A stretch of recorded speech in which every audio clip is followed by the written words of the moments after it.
what is intelligence? It's a word we throw around constantly. She's so smart. That's a brilliant idea, or he's a genius. But have we ever stopped to ask what it actually means? In the same way we can recognize art or beauty, we feel like we know intelligence when we see it. Some people just seem to get it faster, they absorb information quickly, solve problems with ease, and come up with original insights. But how do we define such a nebulous concept? At its core, intelligence is about the brain's ability to understand, adapt, and solve.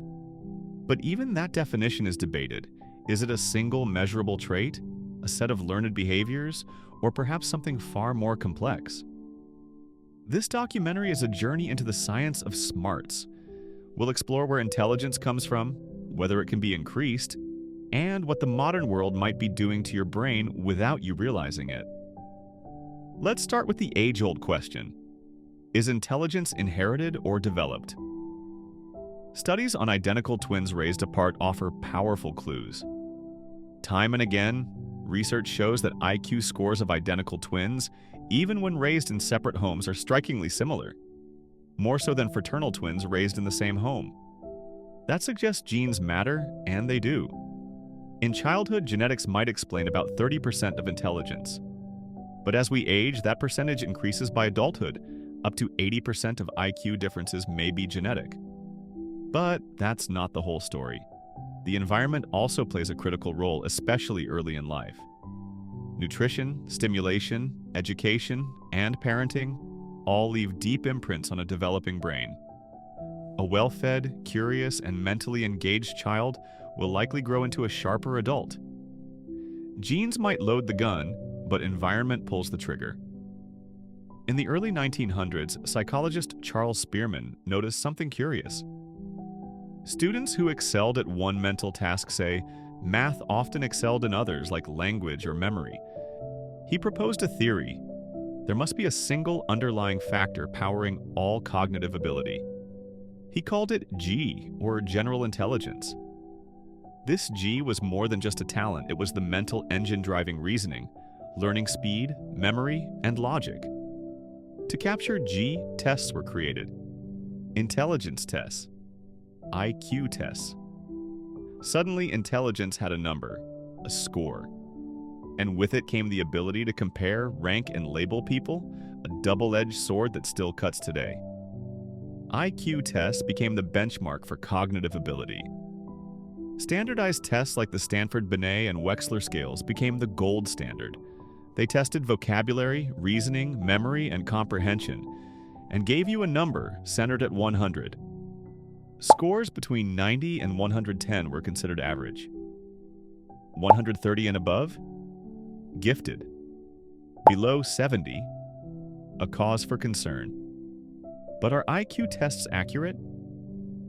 Critics argue they're biased, shaped by culture, language, and educational background. Others say they miss the nuances of emotional intelligence, creativity, and social intuition traits just as vital for success. IQ isn't destiny, it's a snapshot, not a full portrait. Here's the million-dollar question. Can you boost your IQ? The answer is complicated. Genes play a massive role, but studies show environment matters too, especially in childhood. Diet, stimulation, education all shape brain development. But once you're an adult, it gets harder.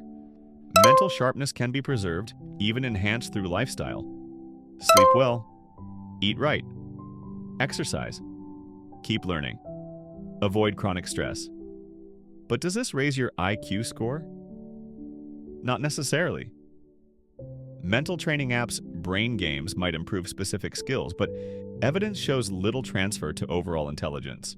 One exception? Physical exercise.